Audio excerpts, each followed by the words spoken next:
Beer here back at the Fantasy Bar. Wildcard Weekend is here. We are back with 6 of my favorite plays for FanDuel and DraftKings, covering both Saturday and Sunday, including a tight end and running back I think will be big differentiators. On the cheap side, a quarterback wide receiver pairing I am eyeing this week. And who should we spend up on in our lineups? Who are we talking about? Belly up to the Fantasy Bar and find out.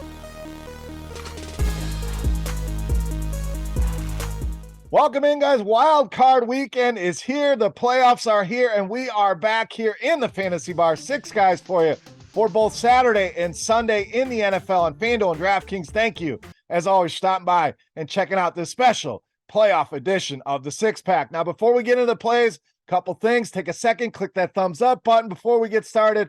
Much appreciated. That is the tip jar here on this free video. Also, make sure you subscribe to the channel. Don't miss any of the content, and head over to scoresandodds.com/beer for all of your sports betting needs. That link in the description of the video. All right, again, we'll cover Saturday, Sunday, all kinds of different slates. Can play the whole slate, can play just the day. We want to give you a variety of picks here, covering all of the days outside of Monday night. All right, let's get into it at running back. Let's start out with Travis Etienne of Jacksonville. Now, I love targeting the Chargers with running backs. They've been horrible against the run this season. One of the worst teams in the NFL, 29th DVOA against the run this season. And when you look at their game logs, they're just getting destroyed on the ground. 150 or more rushing yards in 10 of their last 15 games, and over 350 rushing yards allowed just the last 2 weeks alone. Bottom 7 in rushing yards allowed, rushing touchdowns allowed, fantasy points allowed to the running back position. Etienne, I know it's been up and down. Most of his big games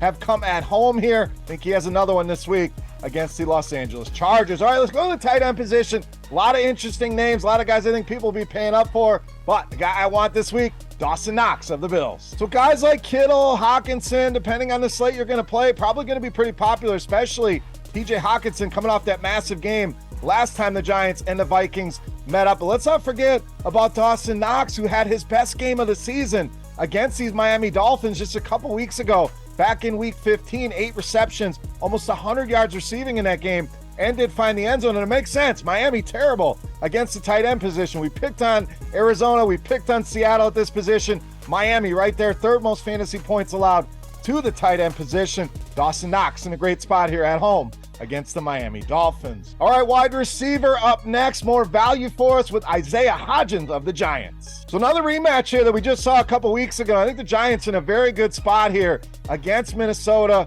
26 against the pass are the Vikings. We know this pass defense has been terrible here, and Hodgins really stepped in here and played the lead role. You know, we can make a case for Richie James as well, but Hodgins, season highs in that game against the Vikings, saw 12 targets, 8 receptions, almost 23 DraftKings points in that game. So I think the Giants know the blueprint here to beating Minnesota is through the air. We saw over 300 yards passing from Daniel Jones in that one, and Hodgins been a touchdown machine of late. 4 of the last 5 weeks, this guy has found the end zone. Vikings, as we mentioned, terrible against the pass, but horrific against wide receivers. In fact, led the NFL in receiving yards allowed, receptions allowed, and the second most fantasy points allowed to the wide receiver position. Isaiah Hodgins in another good spot here in this rematch against the Vikings. All right, we like Hodgins. We mentioned his quarterback. Let's roll with him. Quarterback Daniel Jones up next. So I mentioned I love the Giants in this spot. Love Daniel Jones here as well. Just gives you a ton of upside with his legs specifically, but we mentioned threw for over 300 yards. In fact, 334 in that game against the Vikings a couple weeks ago. And we mentioned Hodgins, we mentioned Richie James, Darius Slayton, hell, Daniel Bellinger. A lot of ways that you can stack this Giants offense very, very cheaply in a high total game and still leave you room for the Christian McCaffreys of the world, or the guys you want to spend up on, or Justin Jefferson, Dalvin Cook on the other side of this game. So makes for a great game stack here with Daniel Jones. Even if not, even if you go with the single pairing of him and Hodgins, his and James, the rushing upside alone makes Daniel Jones worth these prices. Minnesota been bad against wide receivers, been bad against quarterbacks as well. Second most passing yards allowed on the season, 5th most fantasy points allowed to the quarterback position. Daniel Jones and these Giants in a good spot here against the Vikings. All right, let's go to running back up next. Obviously, Christian McCaffrey, guys like that in play, but I want to get you a guy I think could be a differentiator on this slate, and that's McCaffrey's running mate, Elijah Mitchell. So CMC, obviously a great play on this slate, but I think Mitchell going to start to chip away at some of that work, and this guy looked great in his return last week against the Cardinals. 2 touchdowns in that game. And I think the role's only going to continue to grow here. The Niners have been smart with Christian McCaffrey. Don't want to overwork him. I don't know that they're going to have to here in this game against Seattle. Expected to be some ugly weather there. I think you get a bigger dose for Elijah Mitchell than people are expecting. So you want to buy in before everybody gets in. If he has a big game this week, going to be very highly owned next week, you missed the boat. I don't think he's going to draw a ton of ownership here. Hell, I don't even hate the pairing of both McCaffrey and Mitchell together in the same lineups. Big home favorites. We love to check that box for our running backs here. The matchup ideal as well. Seattle 25th in DVOA against the run, and only the Texans and the Bears, two teams that we have picked on a ton this season with running backs, gave up more fantasy points to this position than the Seattle Seahawks. So add it all up, not for the faint of heart, definitely a little risk with this play, but he's cheap in the best game script we could ask for, plus the weather, plus the matchup. Elijah Mitchell, a guy I'm going to be targeting a lot here over Wild Card Weekend. All right, it's time to take a look at my favorite play for this Wild Card Weekend. Before we do that, let's continue our Beast of the Week contest.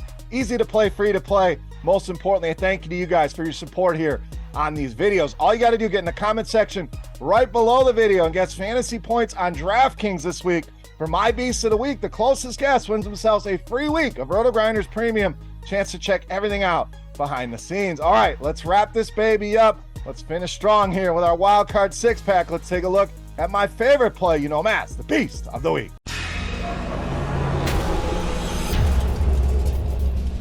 All right, Beast time. We still owe you a wide receiver. A lot of options that we could roll with here, but we are rolling with Jamar Chase of the Bengals, this week's Beast of the Week. So no issues with a Justin Jefferson on your run backs on Daniel Jones and the Giants, but Jamar Chase, the guy I really want to target on these playoff slates. This guy has been fantastic this season, but especially at home. And I know it's a limited sample here. He's averaging 25 DraftKings points a game at home this season. Has had 4 games of 30 or more DraftKings points. 3 of those have come in his home stadium. And the way you beat Baltimore is you do it through the air. Still pretty good against the ground game, but bottom 5 in receptions allowed to wide receivers, receiving yards allowed. I don't know that they have anybody that's going to slow this guy down. I think the Bengals in a good spot, big home favorites here. I think Jamar Chase goes nuts in this game. Easily my favorite play on the board in this week's Beast of the Week. All right, guys, that'll do it for Wild Card Weekend here with 6 of my favorite plays on Saturday and Sunday on FanDuel and DraftKings. If you have any comments,